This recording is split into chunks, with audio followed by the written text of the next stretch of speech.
No primeiro bloco, seriam perguntas aos candidatos. E essas perguntas serão feitas por sorteio, com um tema também sorteado na hora.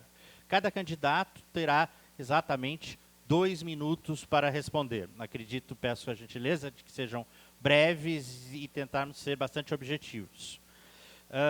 No segundo bloco, chamado de pinga-fogo, cada candidato, por meio de sorteio na hora, ele pode perguntar a um adversário da sua escolha. Então, como vai funcionar? Então, nós sorteamos o candidato e esse candidato escolhe um outro candidato para responder a sua pergunta.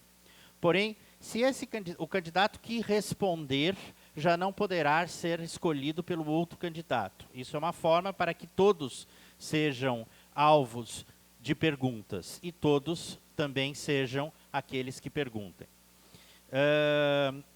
Teremos aí o horário para réplica e tréplica de 1 minuto cada. No terceiro bloco, são perguntas sorteadas na hora. Também as respostas seguem o padrão dos 2 minutos e é uma pergunta para cada candidato. Essas perguntas do público foram enviadas pela internet e elas não são direcionadas a um candidato em específico, elas são genéricas ao candidato a prefeito e serão, portanto, sorteadas, porque nós temos mais perguntas do que o tempo nos permite. O quarto bloco são as perguntas feitas pelos jornalistas do Jornal de Piracicaba. Também nós sortearemos, são 2 minutos de resposta, e o candidato a fazer a resposta para ter a ordem das respostas.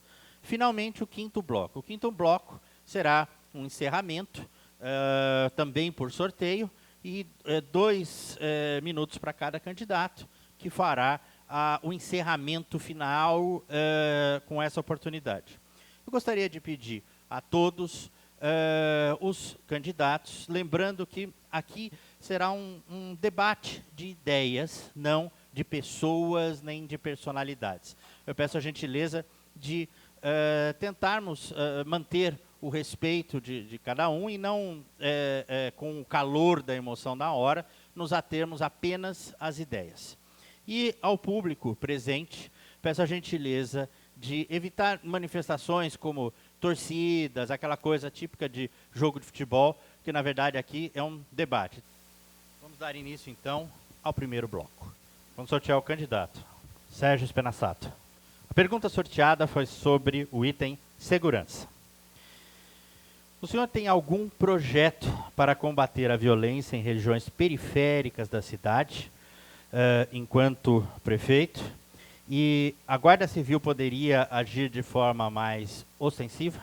Bom, primeiro quero agradecer aí o Patuíra, o Jornal de Piracicaba, a Rádio Educadora por essa oportunidade de divulgar ideias, promover o debate. A gente sabe que essa legislação, ela procurou só privilegiar os grandes partidos, mas graças aí ao Patuíra, a Rádio Educadora, a gente vai ter oportunidade de as nossas ideias chegar mais longe.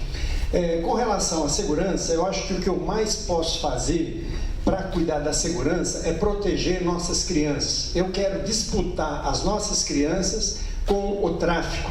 Essa é a minha meta objetiva.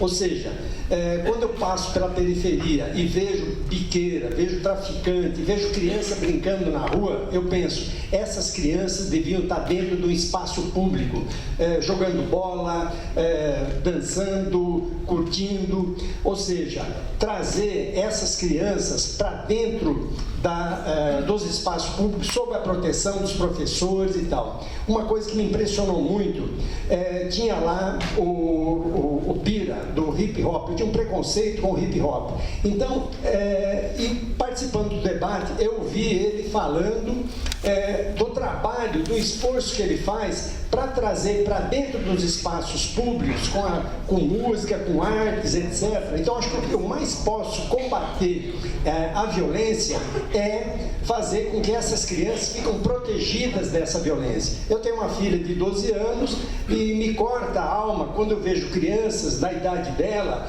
na periferia desprotegidas. Então, se eu tiver R$1 para investir em segurança, esse R$1 vai ser aplicado para trazer as crianças para dentro dos espaços públicos, sob os cuidados de professores, músicos, capoeiristas. Essa é a minha política principal. Tiago Nalesso. Pergunta sobre saúde. Como o senhor faria para driblar a crise de falta de leitos na UTI para pacientes do SUS? Bom dia a todas, bom dia a todos. Gostaria inicialmente aqui de agradecer o espaço para este importante debate de ideias. Debate de ideias, como já colocado, nesta eleição tem sido muito difícil, visto que a legislação eleitoral que foi construída pelo corrupto e cassado Eduardo Cunha está a nos assombrar durante todo esse processo eleitoral. Dito isso, relembro a todas e todos que foi justamente o PSOL, o partido que ingressou com a ação que culminou na cassação deste corrupto do Congresso Nacional. A questão da saúde, ela passa, primeiro, pela questão de análise das verbas destinadas à saúde. Nós temos destinações específicas já definidas pela Constituição. Porém, é muito claro que na questão relacionada ao orçamento e às verbas da saúde, a única maneira que nós temos de combater tanto a corrupção quanto a incompetência na gestão dos recursos públicos é com ampliação do controle social sobre todos os equipamentos ou os mais importantes equipamentos de saúde da cidade. Então, nossa proposta é que cada um dos equipamentos de saúde, cada uma das estruturas de saúde conte com um conselho popular que faça a fiscalização e contribua na gestão desses espaços. Agora, uma outra questão importante também é lutar para que o hospital regional passe efetivamente a funcionar, porque até o presente momento ele é apenas um outdoor político. Foi inaugurado na véspera da eleição, mas por enquanto é só uma enganação à população de Piracicaba. Wilson Trindade. Pergunta é sobre cultura. Piracicaba é uma cidade muito rica culturalmente, porém com ações concentradas na região central. O senhor pretende levar a cultura à periferia? Primeiramente, bom dia, né, pessoal? Muito obrigado ao Jornal de Piracicaba, muito obrigado a todos vocês por esta oportunidade, né, dada aos partidos menores, aos partidos sem recurso algum, mas que têm ideias e que realmente pode e deve mudar Piracicaba. Os artistas de Piracicaba há muito tempo estão jogados nas traças. Essa mesmice da SEMAC, Secretaria Municipal de Ação Cultural, que realmente escolhe pessoas. O orçamento da cultura de Piracicaba, minha gente, é apenas 1,17% do orçamento global. Enquanto a Câmara de Piracicaba, os vereadores, a mordomia, são 40 milhões. Então nós temos que realmente, Piracicaba, mudar tudo, mudar essa Câmara, mudar o conceito com que nós temos um prefeito de Piracicaba. O prefeito tem que ser limpo e do povo. Tem que ser realmente quem conhece os problemas. Trabalhei 40 anos na prefeitura, sou um artista profissional, sou locutor profissional, sempre sofremos. Nós tivemos um debate com a PIT, a Associação de Teatro de Piracicaba, no domingo passado, e realmente nós sentimos os problemas, a dificuldade, a dinastia, a oligarquia que é a cultura de Piracicaba. Tem gente errada no lugar errado, né, gente? Nós precisamos colocar alguém na cultura que seja artista, que conheça os problemas dos artistas piracicabanos e não gente que banca a campanha de candidato a prefeito. É hora, Piracicaba, de mudarmos. Trindade 90 não tem dinheiro, não temos, o nosso nome é ótimo, mas nós não temos como levar para a periferia a nossa propaganda. Mas eu peço a cada um de vocês que está aqui, que está em casa nos ouvindo, fale, Trindade tem que ser prefeito de Piracicaba, é agora ou nunca Piracicaba. Muito obrigado. Edivaldo Brito. Pergunta sobre turismo. Como expandir o potencial turístico de Piracicaba? Hoje mais restrito às cidades da região ou para o estado e para o país. Sobre potencial turístico. Por favor. Eu quero cumprimentar a todos e a todas aqui presentes. Quero cumprimentar a senhora e o senhor que está em casa nos ouvindo nesse momento e agradecer ao Jornal de Piracicaba, a Rádio Educadora e a CIP pela oportunidade que nos dá. Eu gostei da pergunta porque esse é um problema que está no nosso programa de governo e nós realmente vamos mexer fortemente, mas com turismo de negócios. Não adianta nada ficar toda eleição falando de turismo, turismo, turismo e não sai da mesmice. Então, nós estamos com um projeto para se fazer um grande centro de convenções em Piracicaba, onde a gente tenha também grandes galpões para feira, para o agronegócio. Nós sabemos que Piracicaba é uma cidade industrializada, rica, e nós sabemos que a região toda também são cidades muito ricas. Nós, logisticamente, estamos muito bem centralizados. São Paulo já está saturado, nós sabemos que tem o AMB, e o AMB está muito saturado lá, e a gente quer trazer essas feiras de negócios para Piracicaba. Automaticamente, quando você tem um centro de exposição e galpões para grandes eventos e grandes feiras, nós também vamos estar ajudando os comerciantes, fazendo 4 feiras de estação, nas 4 estações, e os comerciantes terão nosso apoio para que faça a sua queima de estoque naquele lugar e a gente para atrair toda a comunidade regional, todas as cidades para Piracicaba. Automaticamente, com o centro de convenções, com galpão para as feiras, nós estaremos trazendo o turismo de negócios, turistas que vêm expor, os empresários que vêm para fazer sua exposição, automaticamente vai gastar no nosso comércio, vai gastar no nosso centro turístico e atrairemos grandes hotéis para a geração de emprego. A nossa preocupação com geração de emprego está voltada também para o turismo de negócio. Muito obrigado. Senhor Almeida, pergunta sobre educação. O senhor tem conhecimento de que há falta de vagas em creches municipais? Quantas unidades o senhor pretende construir para atender a essa demanda? Bom dia a todas e a todos. Obrigado da oportunidade de estar aqui hoje conversando com vocês, trocando ideias. Queria dizer o seguinte, Marcelo. Na verdade, Piracicaba hoje tem um déficit na ordem de 50%. Mesmo assim, é um dos bons indicadores de Piracicaba. Na verdade, se você olhar os vários municípios do Brasil, Piracicaba não é um indicador ruim. Mas isso não resolve, porque 50% da população ainda não tem vaga. E o pior do que a falta de vaga é que a maioria delas não é de tempo integral. Uma mãe, ela não trabalha meio período, normalmente ela trabalha 2 períodos. Então, para isso, a gente precisa realmente fazer uma ampliação desse sistema. Só que, por outro lado, nós temos uma restrição orçamentária complicada hoje no Brasil, por causa dessa crise aí, exacerbada, deixada por quase 12 anos ou mais, né, desse governo que criou um problema, que quase quebrou, ou se é que nós não quebramos o Brasil, a gente ainda não sabe o tamanho do nosso rombo, né? É isso que faz muito tempo no poder, eu acho que esse é o grande mal do Brasil. E com isso, o que nós temos que fazer? Nós vamos ter que fazer parcerias. Nós temos várias instituições hoje de qualidade, de renome em Piracicaba, com capacidade para poder ampliar o sistema sem que eu tenha que gastar dinheiro com construção, com obras, porque eu acho que isso é que tem que acabar. Nós temos que tratar das pessoas, nós temos que dar prestação de serviço de qualidade.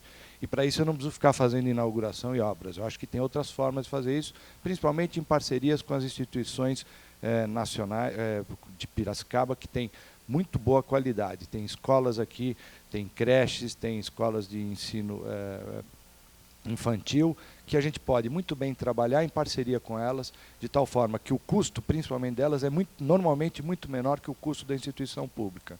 Então, com isso, nós vamos baratear, melhorar a qualidade do serviço e ampliar o atendimento ao cidadão. Muito obrigado. Bajas Negre. Pergunta sobre trânsito e mobilidade. Qual a sua proposta para melhorar o trânsito da cidade e o transporte público? Queria agradecer a oportunidade do debate, cumprimentar o Jornal de Piracicaba e a Educadora pela pela iniciativa, cumprimentar os nossos concorrentes por participar do debate, agradecer a presença dos simpatizantes, militantes que vieram aqui prestigiar o debate. A questão colocada sobre a questão da mobilidade e do trânsito é uma das coisas que mais vai afligir os municípios médios do Brasil e do Estado de São Paulo, e Piracicaba, evidentemente, que não está de fora. Nós temos hoje um licenciamento de aproximadamente 800 veículos todos os meses, o que projeta mais de 9 mil novos veículos, entre carros, vans, motos, na cidade de Piracicaba por ano. Se a gente projetar isso para 10 anos, estamos falando mais de 90 mil novos veículos ao longo dos próximos 10 anos. E aí o setor público tem que fazer investimentos na malha viária, tem que mexer no alargamento de avenidas, tem que fazer rotatórias e pensar também em fazer, evidentemente, algumas pontes em alguns lugares. Não sei se o setor público terá recurso suficiente para fazer essas coisas. No entanto, a questão principal que se coloca hoje é a questão do transporte coletivo. E eu queria dizer que todos os demais 7 candidatos têm, se ganhar a eleição, tem um contrato assinado de mobilidade financiado pela Caixa Econômica Federal, que prevê um investimento de 50 milhões de reais para fazer a melhoria no trânsito, melhorar os terminais de ônibus, os corredores não exclusivos, mas preferenciais, para que o trânsito e o transporte do trabalhador através de ônibus seja mais rápido. Esse projeto está em andamento e eu tenho o compromisso moral de dar continuidade a isso, mesmo que ele foi executado, planejado durante a nossa gestão. Muito obrigado. Filic. Pergunta sobre habitação. Como o senhor pretende resolver o déficit de moradias e a questão do crescente número de favelas em Piracicaba? Bem, a rede, ela preza por uma cidade para todos, né? O nosso planejamento busca qualidade de vida, mobilidade sustentável, né? Inclusão social, conservação do meio ambiente. Então, a gente tem que pensar a cidade de uma forma muito mais completa, tá? Então, a gente tem que ter uma política de urbanização das favelas, mas também temos que ter uma política de regularização fundiária dos loteamentos que já existem, os rurais e os urbanos, né? Porque foi abriu-se precedentes para até invasões e a pessoa acaba não tendo a posse dessas casas. Se a gente não fizer uma ação coordenada, que não depende só da prefeitura, para regularizar esses espaços que já foram ocupados, a gente não vai conseguir dar essa posse para as pessoas. Então, a urbanização das favelas, primeiro a gente não pode deixar invadir áreas de proteção permanente, mas a gente tem que pensar nas pessoas que já estão nesses lugares para passar para um local digno de moradia, um local digno que a pessoa consiga ter essa posse e viver de forma muito bem, em vez de chegar e só deixar ela invadir uma favela, fazer favelas ou ocupações irregulares. Então, a gente vai trabalhar muito mais pela qualidade de vida de todos, regularizando todos esses loteamentos que já existem, pelo menos tentando regularizar, né, já são mais de 20 anos que em alguns lugares, principalmente na área rural, não tem essa posse. Até no Bosque dos Engenheiros, o pessoal invadiram lá, vende-se entre eles, né? Só que acabaram não tendo essa posse para vender de forma correta, tá? Magno Pérez, era o último, de qualquer modo. A última pergunta sobre saneamento. Há muita polêmica em relação ao aumento das tarifas de água na cidade desde o ano passado. Se eleito, como o senhor deve agir com relação a esse tema específico? Olha,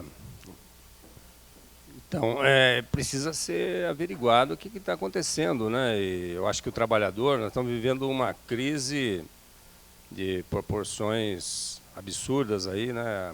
A direita está querendo passar um rolo compressor, né? Tirar direito dos trabalhadores, o desemprego crescente e não se aceita, o povo não vai aceitar, né? Então a causa operária está junto com os trabalhadores. A gente não teria expectativa de esperar da Câmara Municipal o apoio para fazer o que é necessário. Então, através da própria população, a gente convoca a população para que seus direitos sejam respeitados. Então, precisa... Isso é um absurdo. Teria que paralisar, inclusive, a cobrança da água, né? Porque a água em Piracicaba, 50% é perdida, né? Então, é outra coisa que entra pelos olhos. Cadê o Estado democrático de direito?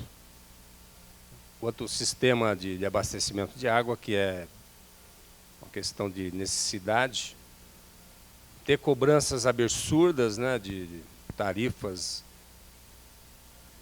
numa situação de crise. Então, isso simplesmente é inaceitável. Então, estamos junto com a população para uma revolução aí na cidade de Piracicaba. Obrigado. Muito obrigado pela resposta.